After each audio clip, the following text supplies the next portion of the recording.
those kind of offers have more potential to get buyers in than they have in potentially a decade. Enjoying what God has given you turns out to be the best strategy.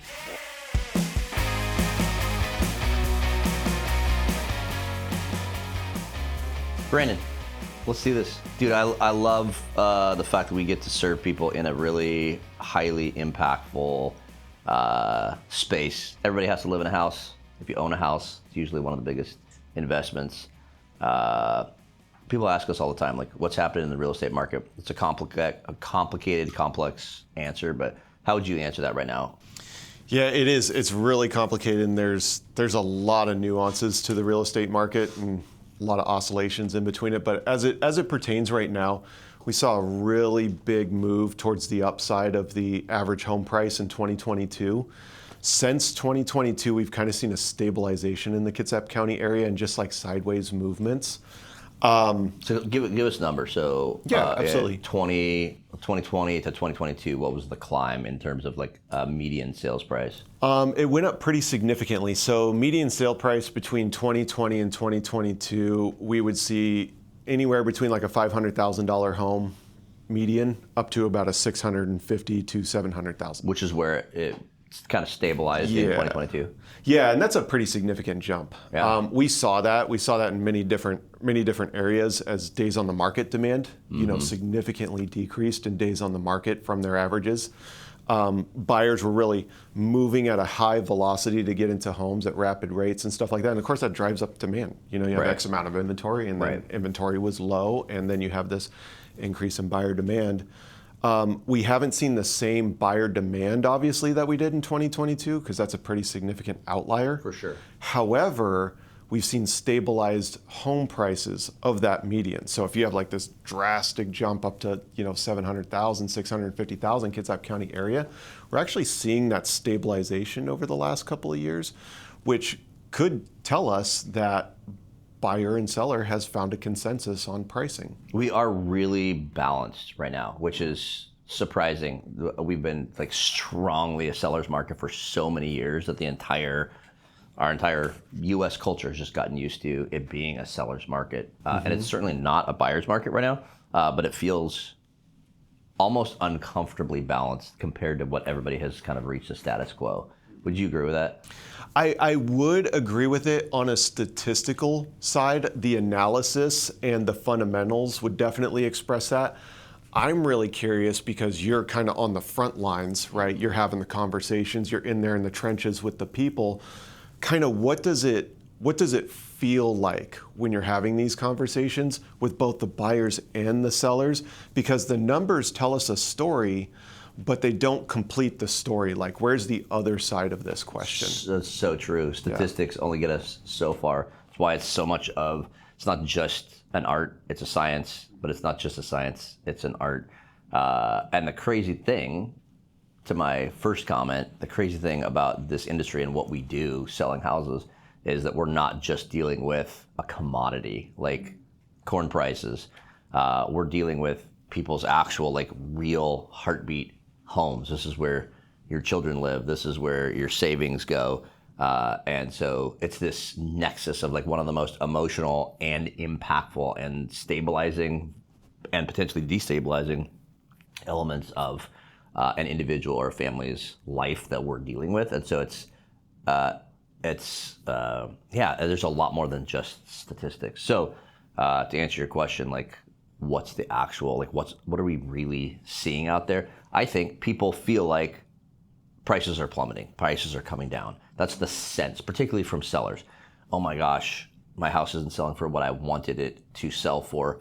And I think based on our conversations on a daily basis, like, it's the numbers will tell the story in reverse. Like, fast forward a year from now, we'll be able to look back and say, here's exactly what was happening. Were we in a momentary enthusiasm slump from the buyer side in June, July, August of 2025, or was that a trend in a different direction? Well, we don't know that. What we do know is, in reverse, looking back on the statistics, we've been doing a sideways trend line, and we haven't really gained a ton of ground in terms of like increased sales prices locally as for people selling houses. Interest rates have come up. So it's difficult on the buyer side. A lot of people are staying in their houses because they have no incentive to sell when they have a 2.5%, 3.25% interest rate on their primary home. And even though a lot of people potentially would want to move, they're in a position where they would rather stay, and they should stay and hold on to that remarkably low interest rate. I think, and I say this with caution because the story will be told. We'll have this conversation 6 months from now, and we'll look back and say, hey, here's now what the statistics say. But right now, from the real world data that we have, housing prices, even though they've been trending sideways, flatline, 650 across the MLS, right? Or what was the average price point, 630 across the entire Northwest Multiple Listing Service? Yeah, Northwest localized into Kitsap County, which is where we operate, 646. 646 is the average sales price right now. And that's been trending sideways for a while, which feels like, because everybody craves progress, it feels like stagnation. It feels like basically prices are going down, which they're actually not, based on the statistics, right? No, that's absolutely the case. And so to sort of segue on your point about interest rates and buyers, is like a common question is now a good time, you get this all the time, is now a good time to buy, or is now a good time to sell? And the answer is yes, on both sides. So a lot of things too is that we commonly find ourselves in sort of like a recency bias. Like what did we just experience is the most applicable amount of information. Not always the case. So for instance, like in 2022, if you had the perception that you're going to move your home with the same velocity on the selling side in 2022, well, 2022 was an outlier. Now it's very recent in our mind because it just happened, but that would be an expectation that might not be able to be met if that's your perception. And for sure. From the buyer side, we're coming off of historically low interest rates. That's a very recent event too in 2022. But if you look at history as a whole, interest rates are actually still somewhat low. Isn't that crazy? Yeah. And it does not feel that way. It does not. The public perception. I'm going to go back to something you just said. Is it a good time to sell? Is it a good time to buy? And you said it is. I would cautiously agree with you, but I want to make sure that we really clarify that. There's probably nothing that I hate more than the whole salesmanship of it's always a good time today because I, as the salesperson, make money. You, as the consumer, I'm going to use sales tactics to convince you that today is the time to sell. Vomitous, gross, disgusting. We're not in the business to convince people to do something that's good for us. So, but I actually cautiously agree. It really comes down to like the personal life circumstances of each individual person. That's 100%. Right? Yeah. And that's why we always start the conversation with, okay, what are you trying to accomplish? What's your motivation? And in a lot of cases, I would disagree with it being the right time to sell or the right time to buy. If you are in a house and you're just simply experiencing discontentment, and you could suck it up, be at peace with whatever the deficiencies of the lifestyle that you're wishing to level up on, and take advantage of a really low interest rate that you might have gotten back in 2020, 2021, early 2022. I encourage people all the time. Why would you do this if it's going to cost you dramatically more to buy the money, right, for the mortgage at maybe a 7% interest rate versus a 2.25%, 3.25%, 2.5%, 3.25%. Interest rate that somebody might be locked in on. So from that standpoint, it might not be a good time. All things being equal, I think right now, and this is probably what I feel like is the biggest thing we can tell buyers right now. All things being equal, if it's the right time in somebody's personal life to invest in a house, I think there's a very remarkable opportunity that we haven't seen in potentially 10 years right now for buyers to get everything that they want. Now, if somebody shows up to the hottest house on the block, there's going to be a bidding war. But if you're as a buyer are willing to be patient and you're willing to be flexible, and you are shopping and we present you with, hey, this house has been on the market for 60 days.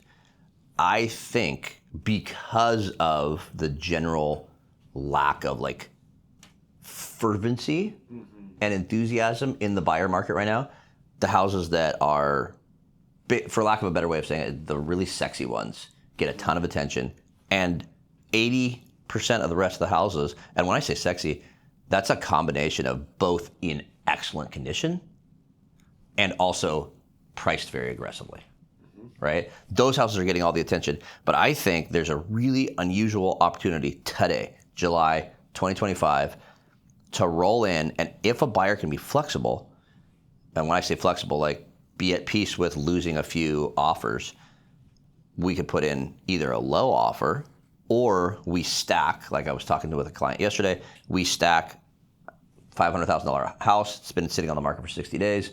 Why not ask for $20,000 in buy down points to get their interest rate down substantially and add another $10,000 worth of closing costs, come in with a net $470,000 offer. And in today's sort of lack of enthusiasm from the buyer side, if we take advantage of that when on the buy side, I think we're experiencing a moment where those kind of offers have more potential to get buyers in than they have in potentially a decade. Yeah, go back in time 3 minutes.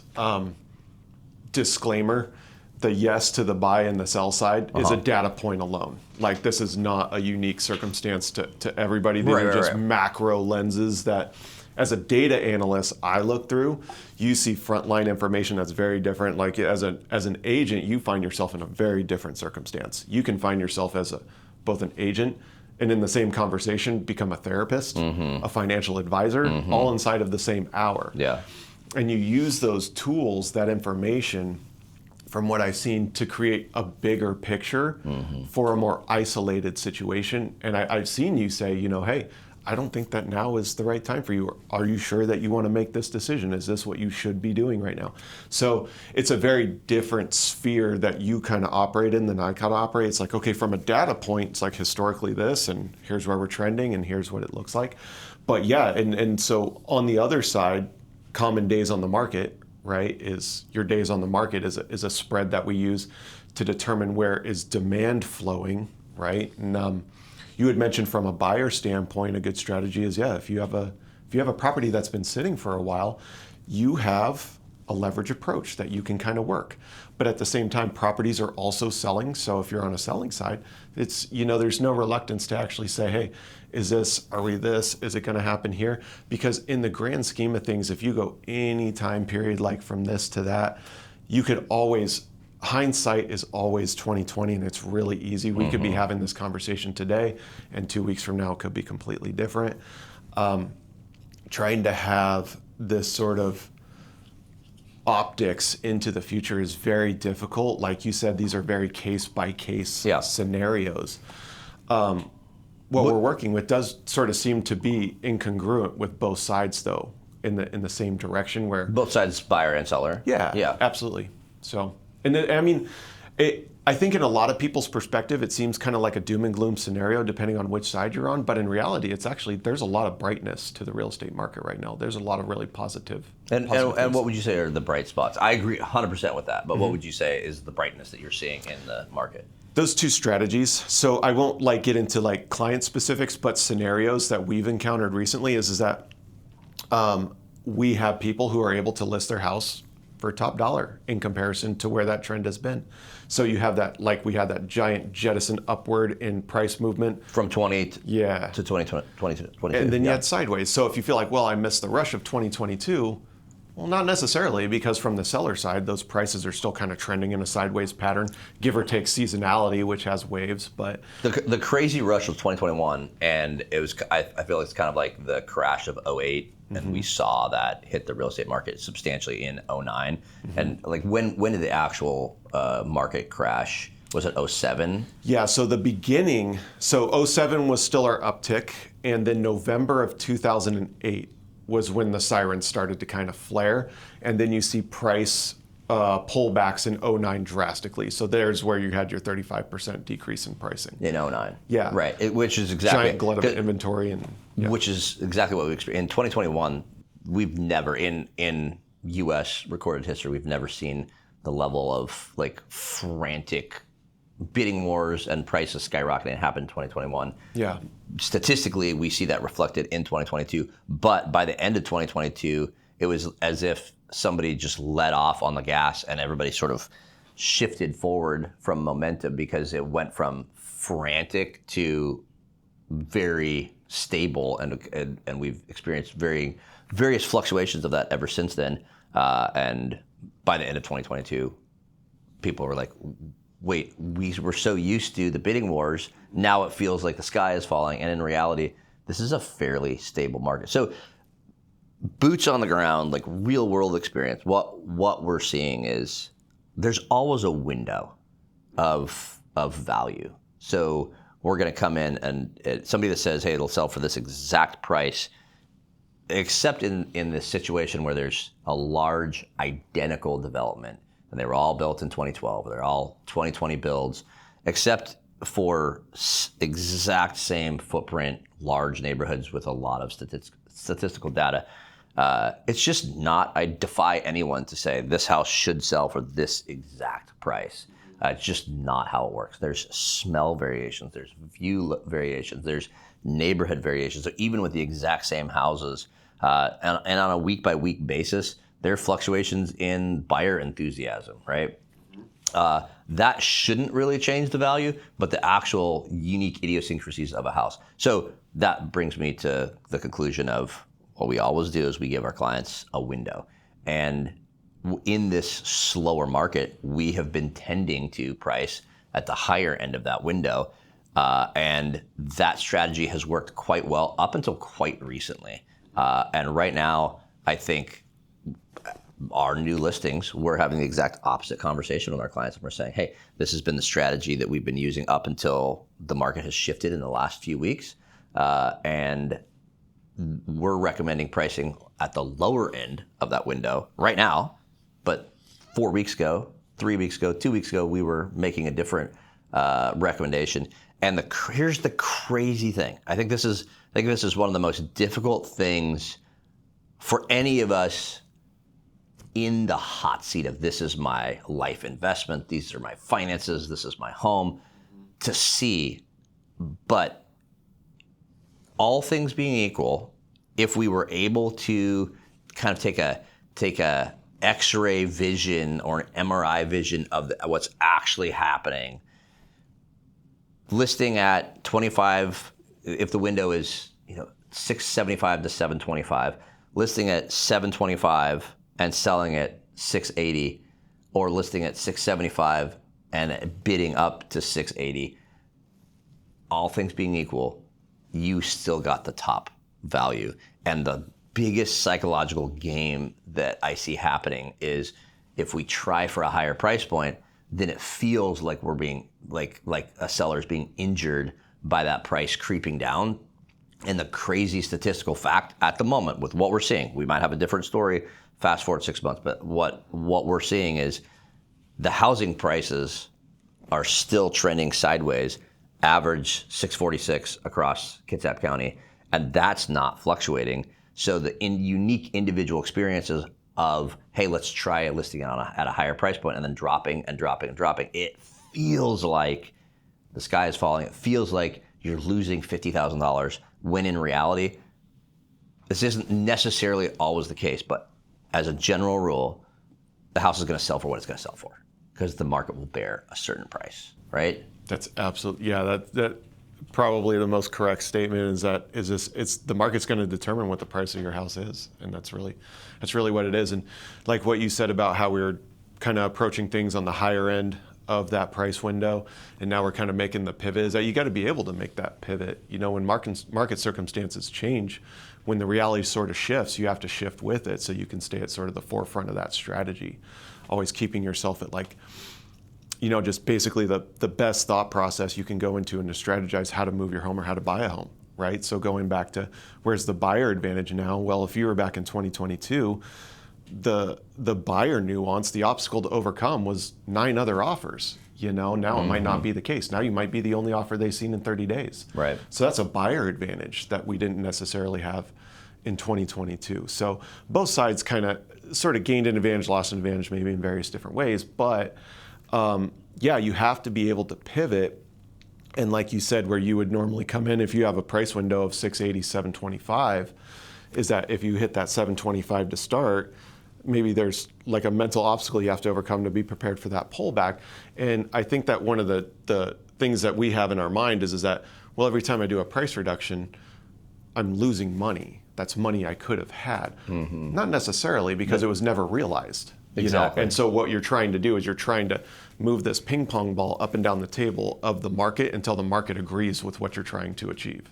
I mean, your specialty is the stock market. And if to use that exact same set of facts, if you're invested in a stock and that stock went up to $725 a stock and then it drops down to 680, those are unrealized gains, but you could have sold it at 720 or 725, and then you watched it come down, and then you're hovering over the sell button of, do I want to sell it at 675 or do I want to wait for it to trend back up? That's just not how housing works. And it might actually over the course of 50 years, but it's such a different thing because we don't have hundreds of thousands of shares of this house. Right? We have one highly, highly unique house with a highly unique set of circumstances and a highly unique set of like even current condition circumstances, right? Yeah, absolutely. And in addition to that too, there's like with the stock market, which is kind of,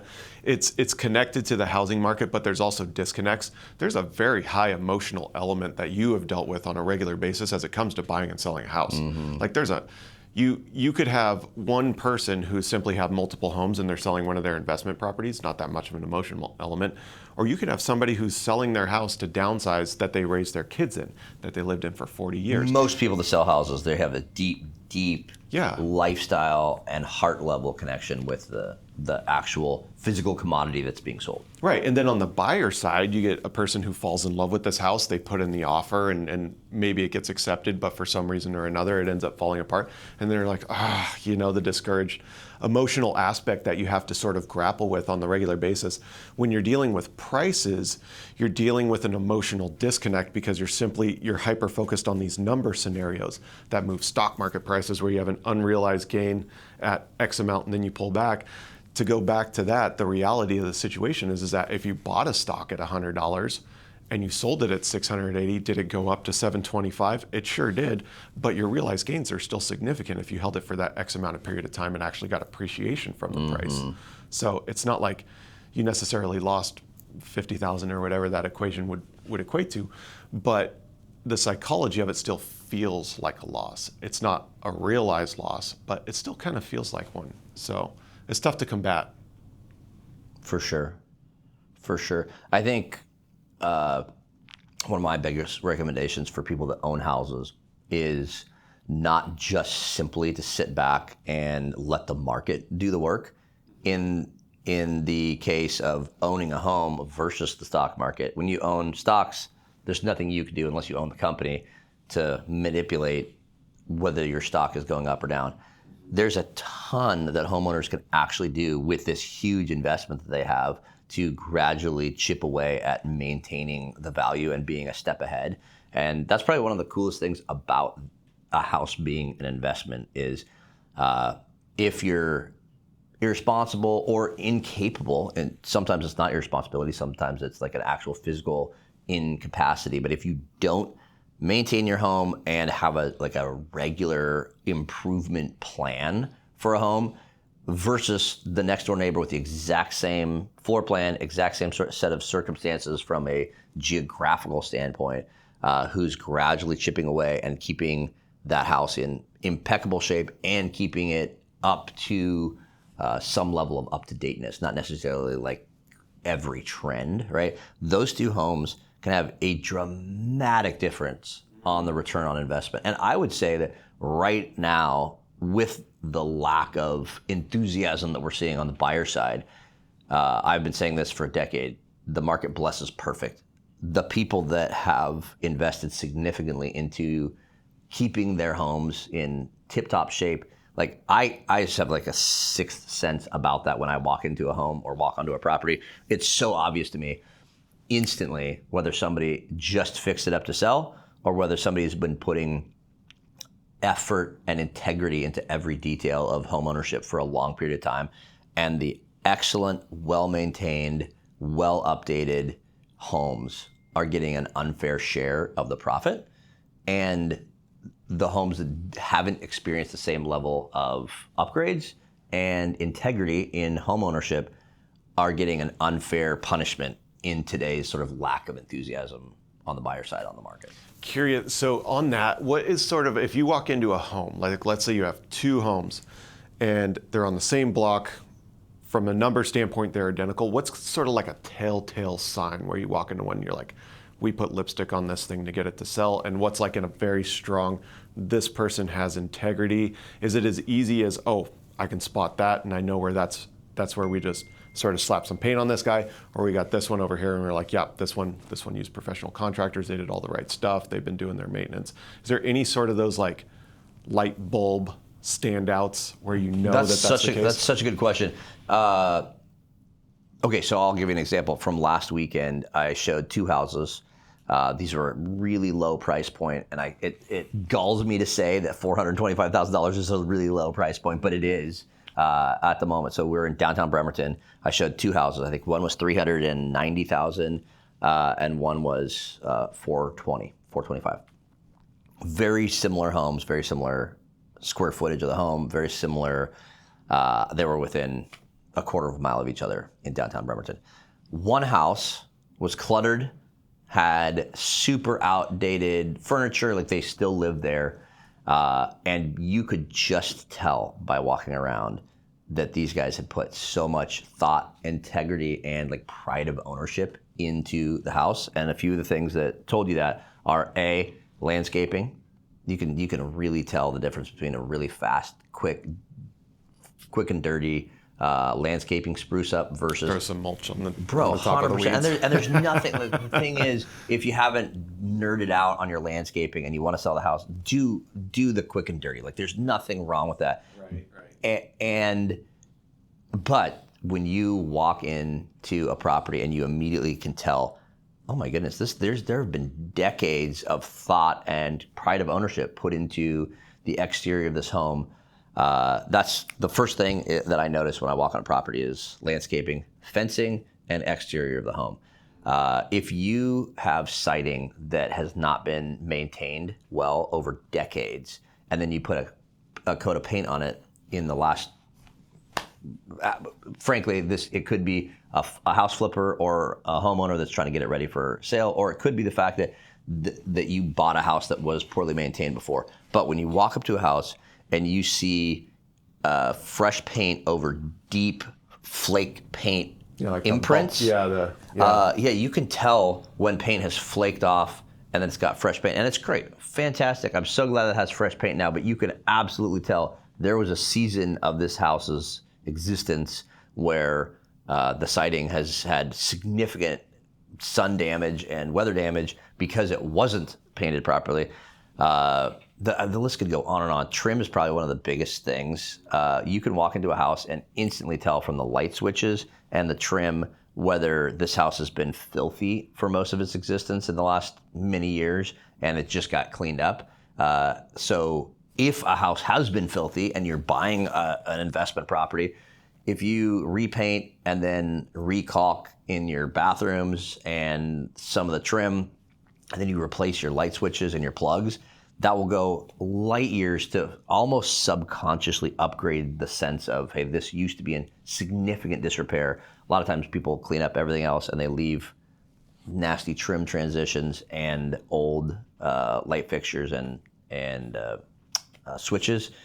So there's so many just little imperceptible things. So to go back to this experience of walking through these two houses, both potentially great options. I told my clients, hey, it's not because the $425,000 house is more expensive. It's the fact that you are getting so much. You're getting higher ceilings. You're getting yard maintenance. You're getting a big back deck. you're getting, when you walk out into this property, and if anybody has toured this house, they're going to immediately know which property I'm talking about. You walk out in this backyard, it has a big back deck, tiny little house. Both of them are, 800 to 1,100 square feet. You walk out on this big back deck, and there's, I think it was a grape arbor in the back. Like, oh, interesting.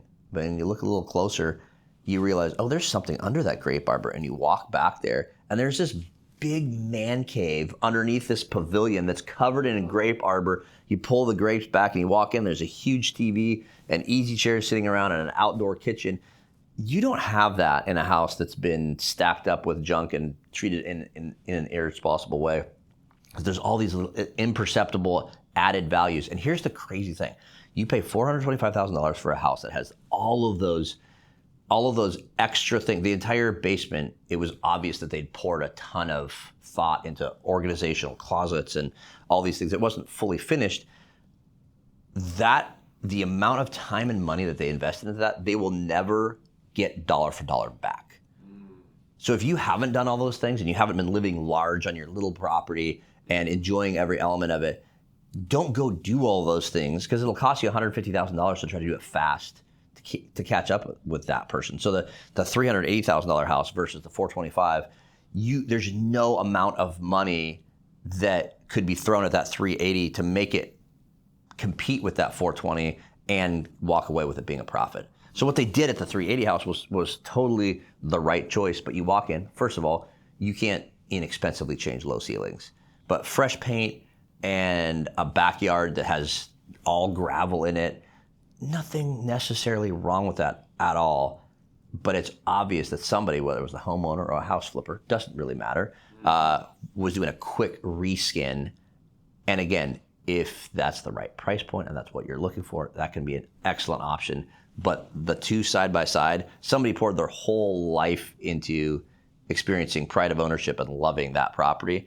And those folks have the opportunity, our buyers have the opportunity to take advantage of all of that versus walking into something that was clearly in significant disrepair up until months before fresh paint and fresh gravel was thrown down. And it's hard to even quantify that.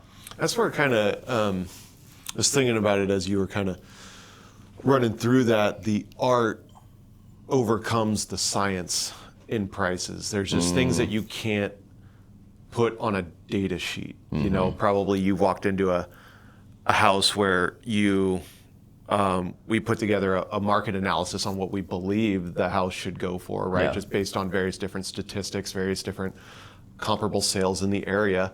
And then you walk into it and you have a completely different experience. You're like, okay, well, this thing smells like something awful, and that's going to be an issue. Dude, smell is like one of the biggest Achilles heel. Like, it's kryptonite. And there's no smell statistic that I can. Not in all of the number crunching. Yeah. Yeah. So it changes and now you shift from a science-based, data point where we try and look at it from this very wide lens on, pricing, listing versus buying, and now you have a very narrow optic of, okay, well, you could either smell like chocolate chip cookies or you can smell like you just cleaned out the rats, and now you have a completely different dynamic that you have to overcome.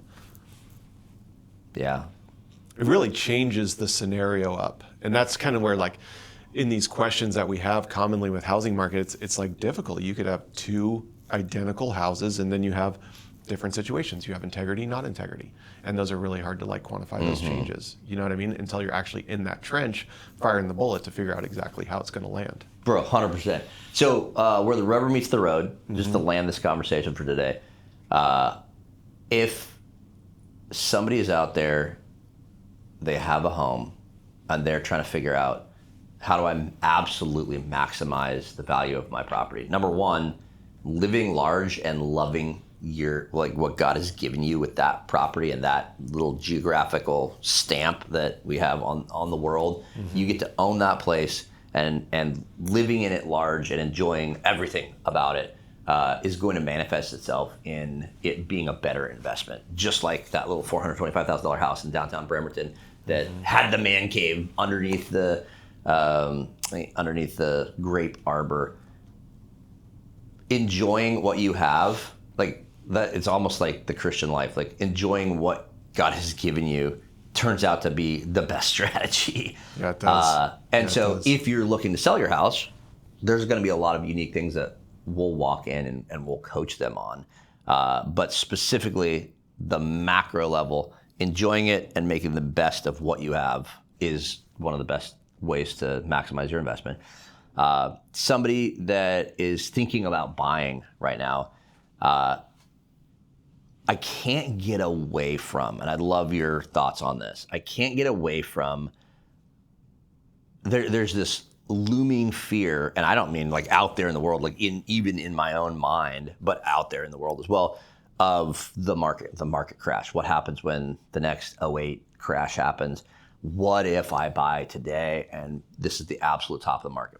That is absolutely reality, 100%. I can't get away from just the harsh, raw reality that over a long period of time, housing prices are trending up very significantly, and we're seeing a flat line sideways on the graph right now. But if you look at it over the course of the last 20 years, it is so like housing prices have tripled in the last 20 years. I can't get away from just the harsh reality that if I was mentoring my children and my friends and my nieces and nephews, my counsel is going to be buy now, buy as soon as you can, buy not the cheapest house you can buy and not the most expensive house you can buy, but somewhere in the middle, because fast forward 20 years, yes, we might experience a regression, but I would rather see responsible people buy into the market now, even if there is a dip, and we don't know. We thought that it was going to be 5 years ago. We thought it was going to be 2 years ago. It could be today. It might not happen at all. But buying in basically secures your investment. And as long as you can responsibly commit to making those monthly payments, at least you've gotten in before the very real reality is at some point you might be permanently priced out of the market. Yeah, and that's a very real reality. And I think a lot of people we all like to assume that we could sort of have like our finger on the pulse and, this is going to happen. And what if I do this and then this occurs? Well, for full transparency, I bought my first house at the very top at 2008. And so I bought a house only to lose 30% almost immediately, right? The end of that story is that house ended up selling for a significant profit, but because there was that timeline. How long did you hold on to it? So that house sold in 2013, 2014. Oh, dude, so you only held on to it 6 years. Yeah, the recovery period. I mean, once there's opportunity, once you have price pullback, opportunity presents itself, and then buyers come in and they start creating, price increases. That's a very common. In fairness, some people lost their shirts at a level that it took longer than that to recover. Big time. There's some very bad stories out there, like absolutely the case. But to go to your point on if I was, giving counsel to my kids, what would I tell them to do? There's a lot of advantage in creating like a static fixed price from your expenses on a monthly basis. And then on this side, on your income side is growing your career, growing your income. And just sort of one of the best things that has kind of happened to me that allowed me to really move into a separate field of investment portfolio and freed up capital is that I was able to work with this fixed income that just, utilities aside, phone bills aside, that this primary thing actually just kind of sat, excluding the taxes, of course, but it just kind of sat right there and I can count on it. You're talking about your real estate investment. Yeah, I can count on my landlord couldn't raise my rent. Right. There's a lot of value in that, and I live in a community where I bought and renters moved in at the exact same time. So to be even more transparent, my mortgage is about $1,400 on a 2014 home. And the other people who have rented for a decade, are paying about $2,750. So we all came in an identical house in the neighborhood. We're next door to each other. We say hi every single day on our way to work.